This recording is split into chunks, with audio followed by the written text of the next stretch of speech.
Good evening, I'm Katerina Georgieva. Thanks for watching. This is CBC Windsor News.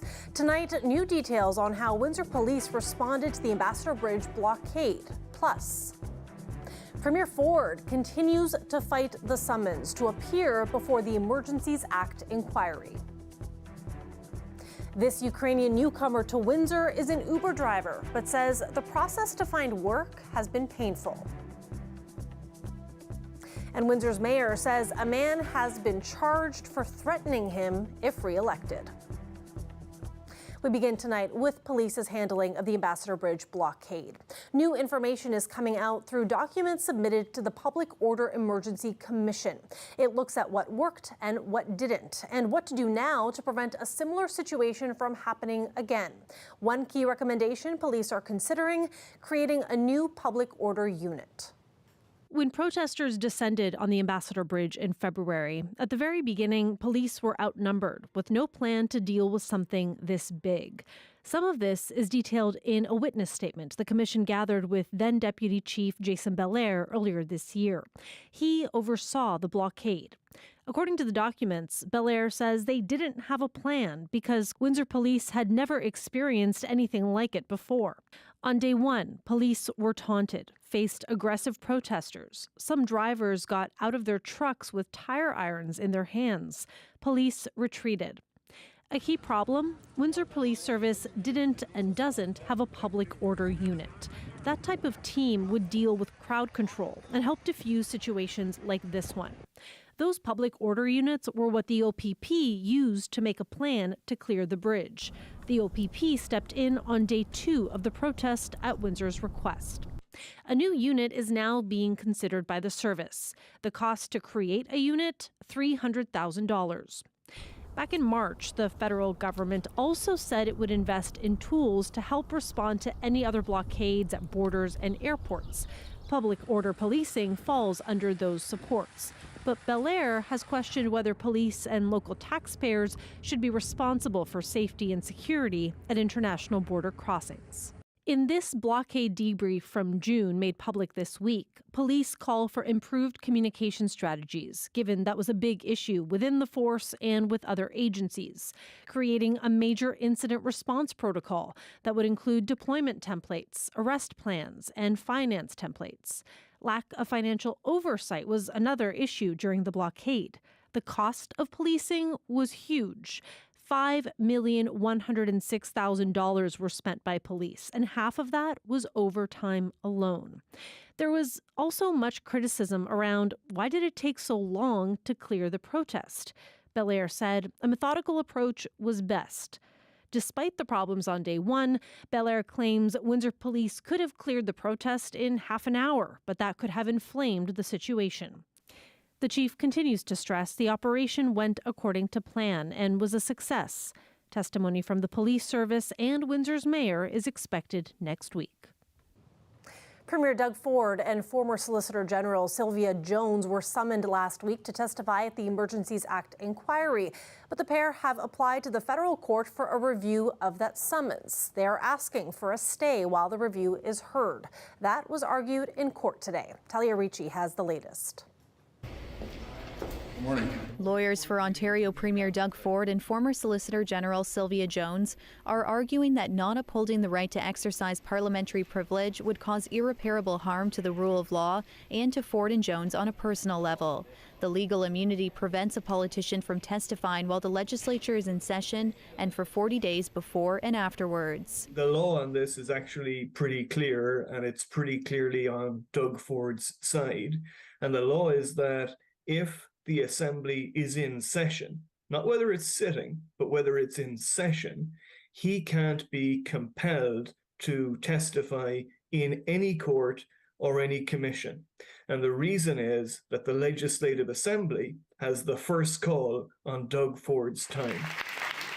In court documents, the commissioner argues Ford and Jones have overstated the privilege and that their application should be dismissed, and that he is legally entitled to Ford and Jones's evidence under its parliamentary mandate.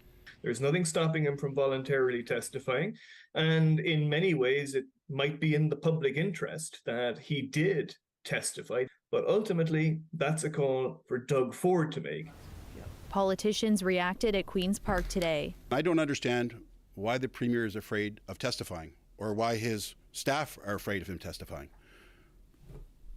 All he has to say is, here's why I made this decision. I think we as Ontarians deserve to know what were the decisions the government made or didn't make in relation to the occupation of Ottawa and Windsor and the use of the Emergencies Act. But provincial lawyer Susan Keenan says parliamentary privilege is what protects the separation of court and the legislative branch in the proper functioning of a constitutional system. The province argues that not granting a stay would leave politicians open to possible fines, contempt of court, or imprisonment if they choose to not testify in any proceeding. It says that could leave politicians unable to do their job. The courts have been doing this and applying this rule for hundreds of years. And it would take a brave judge indeed to say that all of the other judges over those hundreds of years were wrong. Today, the judge said a decision will be made before November 10th. The date Ford and Jones are set to testify. Talia Ricci, CBC News, Toronto. A Ukrainian newcomer is having trouble landing a job in Windsor. Since the war began in Ukraine almost 8 months ago, thousands have fled to Canada. Many have arrived here in Windsor. But as one newcomer tells CBC's Jennifer Lagrassa, their temporary status might be hurting their job hunt. I like the people. Really, they are making my days. Being an Uber driver isn't the career Fuad Vikbi had imagined, but he enjoys getting to know the city through the people he meets. Vikbi fled Ukraine in May with his family and a friend. Back home, he ran dental clinics and owned properties, but most of it has been bombed. We don't have anything here. Like we are renting, we don't own anything. Only we own that we are in safe place. Family and friends helped them the first few months. Last week, they started renting a house. It's $3,000 a month. Despite his work experience back home and a PhD in network engineering, Fuad says he can't get a good job. We need to know our status. We need to know our status here because sometimes when I was searching for a job, they asked me, what's your status here? I told them, like, I have work permit. They said, yeah, but you are a refugee. I told them, no. Like, permanent residence, I said, no. After that, most of the companies, they are saying, yeah, okay, we'll contact you, or nothing had been, I didn't hear anything back from them. He says having a status might convince employers that he's here long term. Under this federal government program, Ukrainian newcomers aren't considered refugees, but they can get work and study permits for up to 3 years. Workforce Windsor Essex says employers shouldn't be put off if someone doesn't have refugee status. We know that these folks aren't going anywhere anytime soon. You know, they are transplanted, they've landed here in Windsor. You know, they are Windsorites for as long as they choose to stay.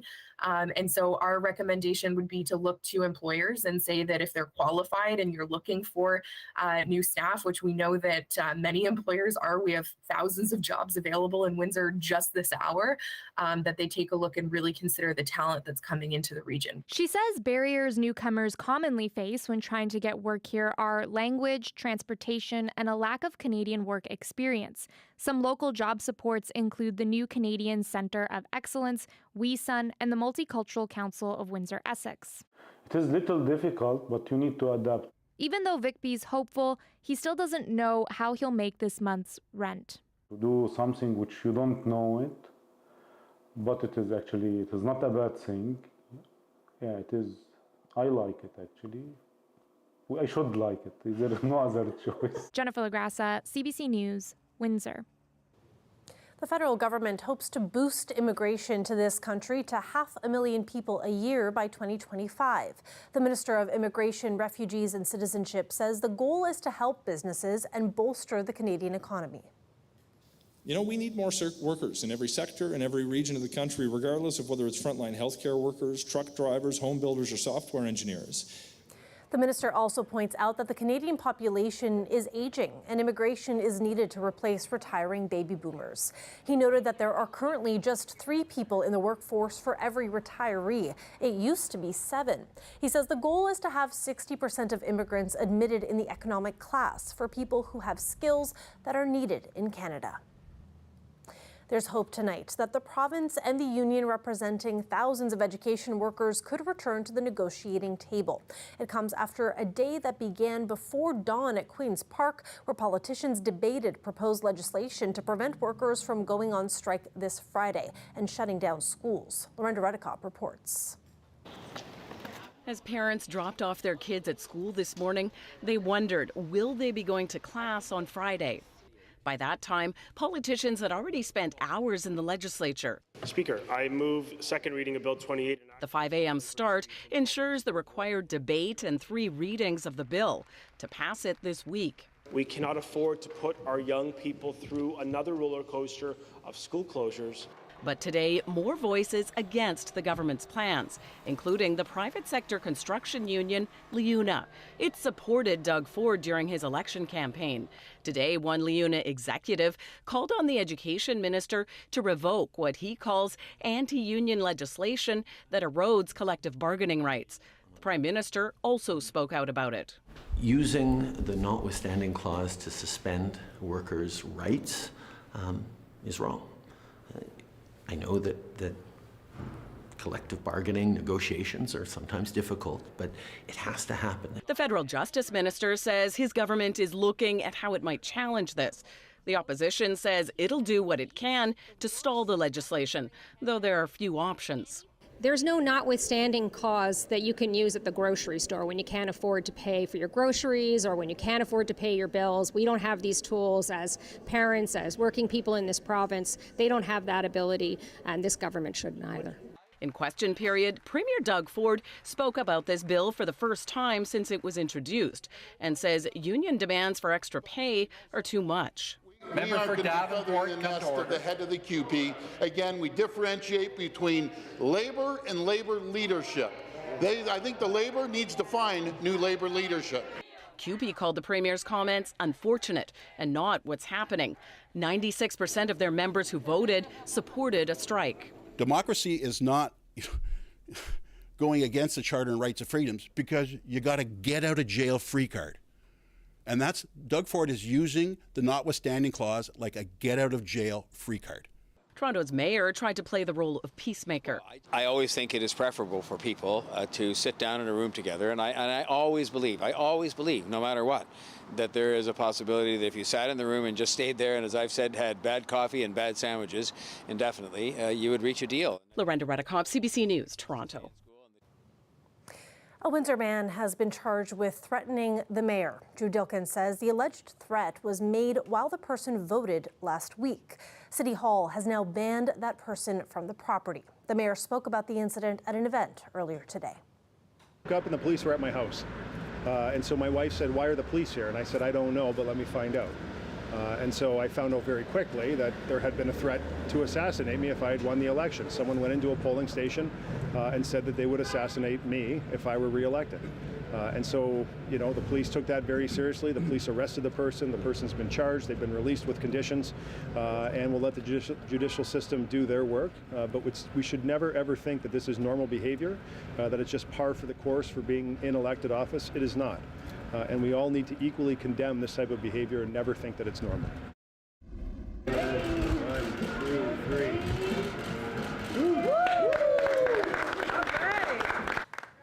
There's a new apartment building on Polisher Street. You might recognize it as a former nightclub. The units are going to be heated in part by Bitcoin miners. The miners will be run by excess electricity generated by solar panels. And yes, the building is called the Bitcoin Building. The building has qualified for an environmentally friendly certification. Heat pumps will collect the heat from the Bitcoin miners in a room and heat a coil in water tanks. The apartments will be rented on a short-term basis beginning later this month. The owner is also taking advantage of a community improvement plan. It offers developers a tax break for 10 years. We decided to brand the whole building, the Bitcoin Network, do the art gallery, and you know, we think it's a great brand to jump on, and we think it's going to be very, very important and world changing. Can you pay for your rent with Bitcoin? Absolutely. You can. Absolutely. Anybody doing it? Not yet. We've only started accepting like last month's deposits, but I'm sure as we go along, some people will. Most daycares in Windsor will soon offer services at $10 a day. It's part of the Canada-wide Early Learning and Childcare program. Today is the deadline for centres to sign up. 93% of places in Windsor have signed on. One centre tells us the price change will be a big help. Some parents, one of the other, quit their job because it wasn't affordable for them to also do daycare. And then some were only bringing them 2 or 3 days a week and changed their schedule accordingly. So I just think that it's going to be huge.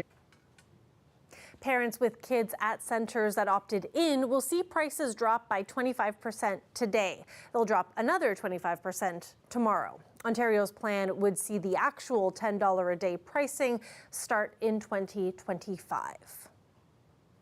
In international news, India's Prime Minister has visited the site of a deadly bridge collapse. The 143-year-old suspension bridge had just undergone repairs before it fell in on Sunday. Hundreds of people plunged into the deep waters of the river below, leaving at least 135 people dead. Reporter Neha Punya has more. Indian Prime Minister Narendra Modi visited the town of Morbi in western India 3 days after a tragic bridge collapse claimed hundreds of lives. He met with survivors of this accident, promising them a detailed inquiry, saying that those behind this would be held to account. So far, 9 people have been arrested, all of them employees of the local firm Moreva that was tasked with repairing and restoring this 19th century bridge. They've been charged with culpable homicide not amounting to murder. There are managers that worked with the firm, some employees actually engaged in the repair work, and also some ticket collectors, because the allegation is that too many tickets were sold and overcrowding might have been one of the reasons behind the bridge collapsing. There are allegations, though, from the opposition party that not enough due diligence was done by the local government. The state has been ruled by Prime Minister Modi's BJP party for many, many years.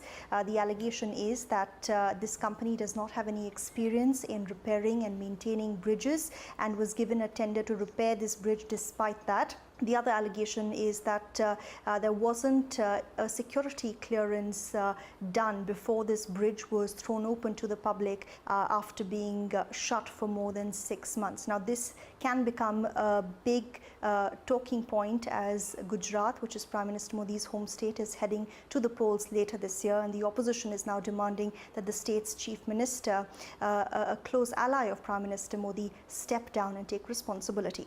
Neha Punya for CBC News, New Delhi. I just want to issue a quick correction here about the childcare story that we were just telling you about. Prices for childcare will go down 25% today. And then we told you that they were going to go down again tomorrow, but in fact, they'll go down by 25% again in January. With that, let's take a live look outside there. Beautiful sun setting over the Ambassador Bridge there. It was so warm today, spring-like basically, and that trend is going to continue over the next several days. So Colette Kennedy will be here after the break with more. Stay with us.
Have you heard the one about the goat who took a train to work?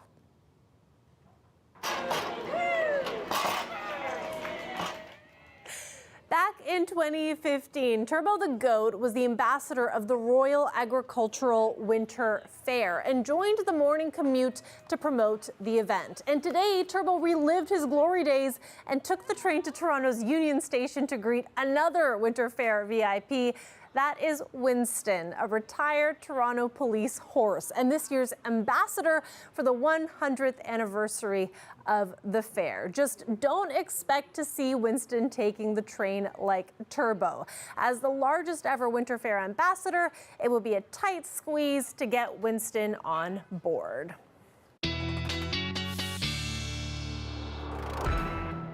We've got a goat, we've got a horse, and it only gets better because now we also have Colette Kennedy. Oh, yeah, thank you. And I'm imagining Winston, trying to get Winston on, but then what if Winston had to go to the bathroom? There are just so many reasons. So many problems. It would not be a good idea.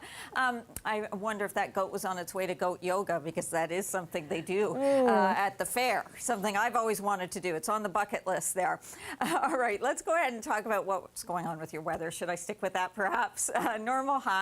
You're having a look at that and your normal low. And today, anything but, just some beautiful conditions for this first day of November. A good start to the month weather-wise.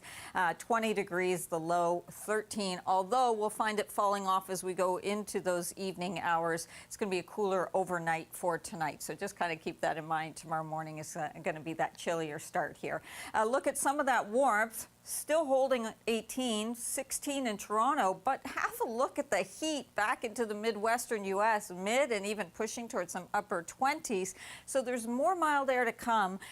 We may see it kind of dipping a little bit, but really that's how the week is looking. Current temperatures, another look. London, by the way, after contending with so many hours of that mist and fog, it hung in there a little longer than elsewhere, but still that temperature came back up. So tonight, yes, fog development again, likely not quite as dense or in as many areas, but we're still looking at some of that development. And closer to the lakeshore, you tend to get into more of that reduced visibility. So something to watch for, kind of going through the overnight hours. You can see this model trying to pick up some of that moisture in the air when we reach those dew points and we get into some of this fog. Otherwise, it does burn off. We get into sunshine again tomorrow.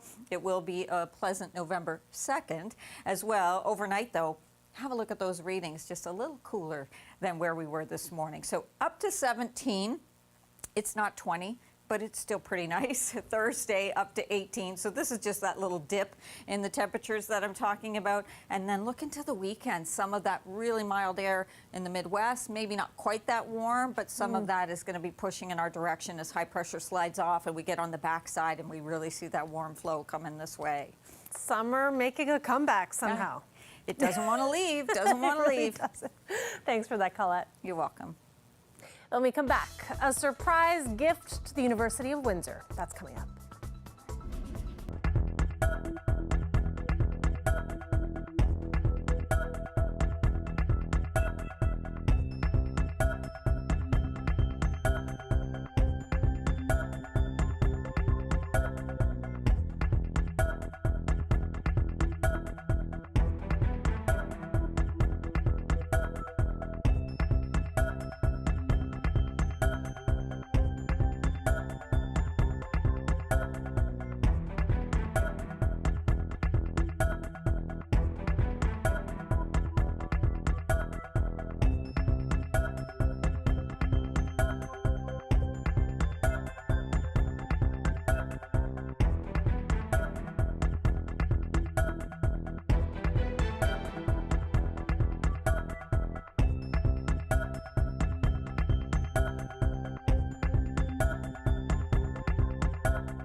Welcome back.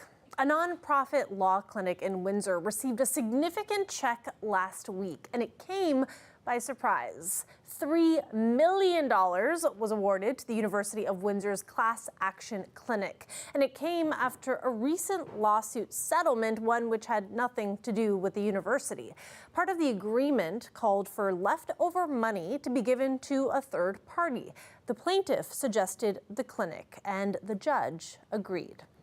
So what it means is that for the foreseeable future, our doors are open, and not just open, but we have a terrific full-time staff lawyer, Andrew Eckhart, who can oversee amazing students like Kala, who work full-time during the summer. So we're going to expand our services. We're going to try and help more people than we have to date. The program will also use the funding to continue hiring law students over the summer. For Kala Khalifa, a law student and single mom of 3, she's grateful for the experience. Just the hands-on experience from writing legal opinions to the claims applications to the legal research, learning time management skills and working as a team. Those are just things you might not get in your law courses. So it's been wonderful, and I wouldn't trade it for the world.